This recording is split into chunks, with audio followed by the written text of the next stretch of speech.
Hey minions, welcome to Crank It Up. I'm Jim Price, and on this episode of King of the Hill, I want to talk about Pack Alpha of the Werewolves. I think I'm missing something, because I really like this faction, even though I've seen that most players do not. I was quite surprised that they got a Titan, but I'm not going to complain because the Great Wolf Spirit is one of my favorite Titans. But despite really liking the faction, I have to admit that I have mixed feelings about the Pack Alpha, and I can understand why some players wouldn't like the werewolves. The Pack Alpha really isn't their main player, and its special ability is a bit underwhelming. The Pack Alpha has a special ability to give +1 power to each of your minions on a base before it scores. While this is a good ability that helps you to win the base, it doesn't necessarily help you break a base, which is problematic. The werewolves are a faction whose power is split into 2 categories: activated on your turn, and activated before a base scores. The Pack Alpha is obviously the latter. But for a faction that is power focused, and not in a swarm way, the Pack Alpha's ability might not be all that useful, except to swarm factions. How many minions will you actually have on the base to receive power? You will get at least 1, given to the Pack Alpha itself, and maybe another 1 or 2. With only 2 minions, the power boost is the same as a single Lugaroo. But since this doesn't help close the base, your opponent may be able to math out the right amount of power to overtake you. Werewolves care very much about timing. It's important to remember how specials work, and I've seen a lot of commentary online that gets this wrong.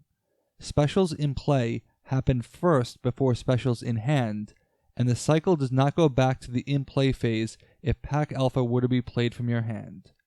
Depending on the current player, the order of cards may not resolve in the most effective order for you.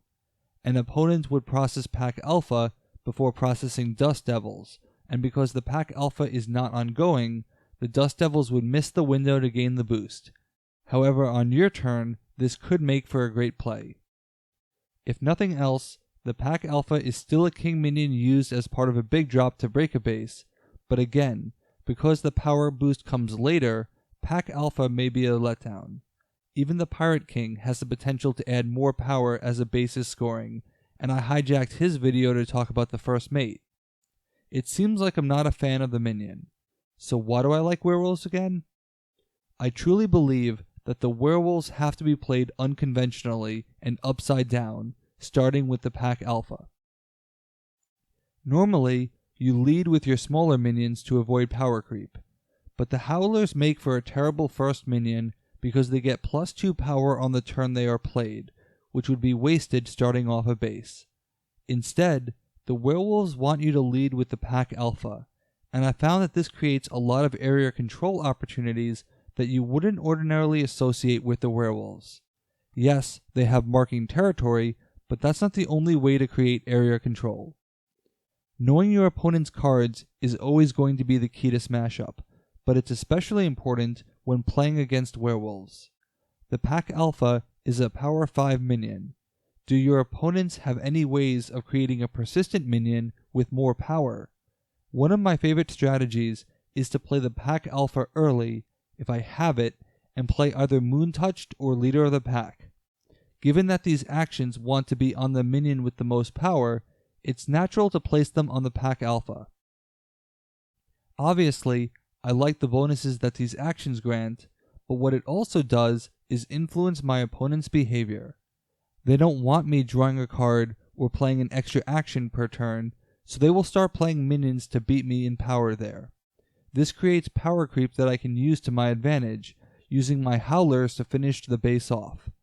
With the werewolves, each minion has a potential to be at least 4 power on the turn it is played. By using the power creep to your advantage, you can make the scoring close enough where a Pack Alpha boost of 2 power is enough to win the base. I also find a lot of freedom in knowing that I can start with a power 5 minion.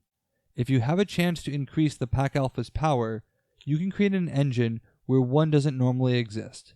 Play an Uber Serum on him to get the Pack Alpha growing. The mad scientists have the power counters needed to make Pack Alpha stronger persistently. If you give the Alpha both Moon Touched and Leader of the Pack, players will try to break that base quickly to shut down that action.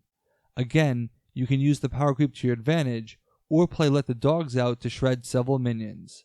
What you are doing is getting your opponents to play their minions on the base that you chose, and that's definitely area control to me. In fact, I've used this strategy in conjunction with marking territory to great effect. I have marking territory on one base to keep them occupied, while I build power on another. If they start changing their focus to the Pack Alpha base, my marking territory will likely fire. Most players associate the werewolves with power on your turn and destruction, but they are definitely a faction that influences bases, just not in a direct manner. Even though the Pack Alpha's ability might be lacking, the nature of the werewolves makes up for it by allowing you to use your King Minion freely instead of waiting for a big drop. Success with werewolves is inherently tied into recognizing that you cannot start with your lower powered minions because your howlers are your finishers. This leaves your Pack Alpha to actually lead, and you can create some interesting combinations as a result. Most werewolf synergies won't come from the Pack Alpha itself, unless you have the ability to make it grow stronger. If you can maintain the highest power, the Pack Alpha with Great Wolf Spirit becomes a draw 2 card, play 2 cards engine that is amazingly fun. Given that the Wolf Spirit can also make the Pack Alpha gain 2 power, you should not have trouble maintaining your engine. After all, you only need the power on your turn. To use the Pack Alpha in a traditional sense, what you need to do is keep the base close. You don't have to be winning when it breaks, but be in position to overtake. This is similar to the Mega Trooper strategy, so combining them with Pack Alpha will create a lot of last-minute power. Unfortunately, the Green Trooper will never benefit from the Pack Alpha, but the Beta 6s will love the power, as well as the Black Ranger. The Pack Alpha is also great when you are trying to edge out players on a closely contested base in multiplayer scenarios, where that 1 or 2 power is just enough. The Pack Alpha may not be the strongest King Minion, but this becomes an opportunity to use your King Minion more liberally than you might be used to.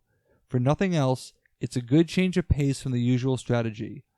If you use the Pack Alpha as a normal King Minion, you will be disappointed, and I don't blame you. I personally welcome the opportunity to use a faction turned upside down, and the werewolves have hidden power if you know how to use them. I'm sure many of you won't like the Pack Alpha, so let me know why in the comments. That's it for this week. Thanks for watching. Be sure to like and subscribe. Let's shut it down.